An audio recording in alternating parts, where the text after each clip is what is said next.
here's the dilemma that I see with regards to conservatives, especially on the populist front.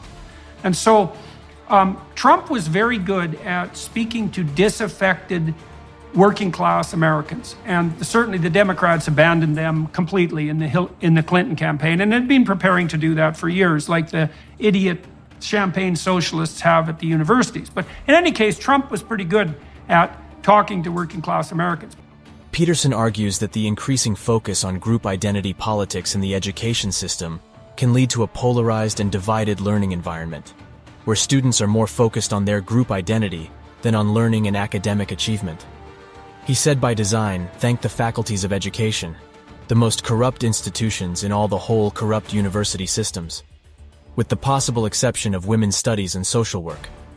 There are no more corrupt institutions than faculties of education, and what they do spreads everywhere.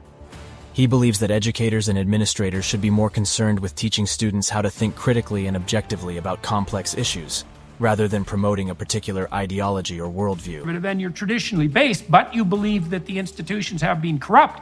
How the hell can you plot a pathway forward without falling prey to exaggeration of exactly the concerns that the radical leftists are putting forward? Because they say the same thing. The institutions can't be trusted. It's like the spirit of the institutions can be trusted. What we're seeing is much more a war on the idea of competence and quality itself than it is any push forward for some hypothetical bloody egalitarian utopia. It's like, we'll destroy the universities in the name of egalitarianism, and the universities are participating en masse in their own destruction. You know, it's hard not to sit outside and think, you people, so to speak, you're going to get exactly what you're aiming at. And isn't that going to be something? I've seen large institutions fall apart because they make a fatal error. I think universities are making 7 fatal errors. Top-heavy administration that keeps growing, okay? Increase in the number of part-time, untenured faculty members who have no administrative or academic power, massively increasing. Insane increases in tuition combined with indentured servitude for students, right? You get a student loan, you can't declare bankruptcy. Now, so that means that the burgeoning administration has learned how to pick the pockets of the young people's future earnings. They entice them into university and offer them extended adolescence with no responsibility, and the price they garner from them is to garnish their future earnings. Crooked game, ethics committees, absolute catastrophe. The dominance of this weird, nonsensical alliance between the postmodern types and the neo-Marxist types, which makes no sense philosophically given the postmodernist stated what would you call it, skepticism for meta-narratives. Chaos is all around us. Education certainly has its element of chaos, given that we are dealing with multiple human beings in the classroom, each bringing his or her own indeterminacy and potential. With this in mind, we could say that the teacher's role is to cultivate order in the midst of chaos. Order and chaos go together. We cannot have one without the other. I liken this to architectural and organic structures. Peterson said, for educators, I think this can be translated into good postural habits. Students slumped over their desks or tipping in their chairs are not positioning themselves for optimal academic engagement. All institutions are corrupt and predicated on dominance and power. And so that's kind of their leitmotif. But now you have people like Trump who come in as outsiders and say, on the populist front, hey, everyone on the right, on the conservative side, the working class side, let's say now, all your institutions are corrupt and basically predicated on, dominance and power. And I think, well, this is a big problem because the conservatives are objecting to the corruption of the institutions in the manner that you just described. They're captured by the woke ideology. But the underlying message to people is kind of the same, which is our fundamental institutions can no longer be trusted. And the problem with beating that drum on the conservative side, as far as I can tell, is that you add fuel to the fire on the left side. And so then you're in the position, and we can talk about the role of the humanities and education there. The education system was actually set up back in the late 1900s to train the children of workers to be obedient workers. I mean, you think all the desks are lined up in a row. You're supposed to sit down. You're supposed to shut up. You're supposed to do what you're told. You do things by the bell. That's a factory bell that rings for recess and so forth. They're factories. You don't produce creative people in factories.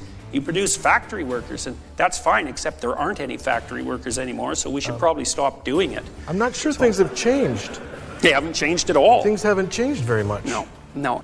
Dr. Jordan Peterson has talked a lot about how children grow up to be antisocial when they fail to adopt a mutual frame of reference with peers or some other group, so people can't predict them and are terrified of them. He states that the research on this is very clear and that the rectifying of antisocial people is close to impossible, because antisocial people can't work together acknowledging the social rules fully as far as I know. They are anti-cooperative. Children who are rejected or isolated by their peers may become more prone to antisocial behavior as a way of gaining attention or asserting their dominance. Some research suggests that there may be a genetic component to antisocial behavior, with certain genetic factors contributing to an increased risk for aggressive or violent behavior. You name it. Those ideas are so pathological that only a half-rate intellectual could possibly believe them. So I studied the development of antisocial behavior in children, criminal behavior, for a long time. And so one of the things we found, so antisocial behavior is extremely stable. And once it's manifest, say, it's very, very difficult to do anything about it, to ameliorate it. There's virtually no evidence on the psychological front of any successful programs in relationship to the amelioration of antisocial personality. And so my research team, I didn't run it, but it was a research team I was associated with at McGill and at the University of Montreal, kept pushing back into childhood development to find the origins of antisocial behavior, because you see childhood conduct disorder in children as a precursor to adult criminality. And we could push it back, we being the broader research community, to 2 years of age. So at 2 years of age, there's a subset of children, they're almost all male, about 5% of males, who are temperamentally quite predatory in their aggression. And so they kick, hit, bite, and steal. So anyways, the 2-year-old's a collection of these sort of random motivations, more or less gets his or her act together by about 3 if they're being socialized properly, and that means that the parents are doing their best to make the child acceptable to other children. That's your damn job as a parent. You have to understand that, because if your child isn't acceptable to other children, they won't play with your child, and then your child will be lonesome and isolated and awkward, and they will never recover. Because if the kid doesn't get that right between 2 and 4, it's over. They're never going to learn it. The other kids accelerate forward, that kid's left behind, and it's not a good life for that kid. They don't learn how to play with others, and then they're done. And there's a huge literature on trying to rectify antisocial children, say from the age of 4 on. It's like, no, you can't.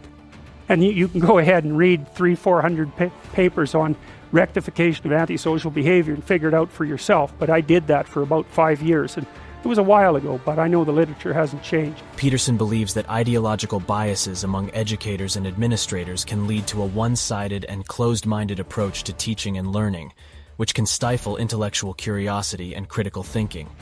Don't miss out on future updates. Make sure to subscribe to our channel if you found this video informative. Also, remember to hit the bell icon to receive timely notifications. We look forward to seeing you again soon.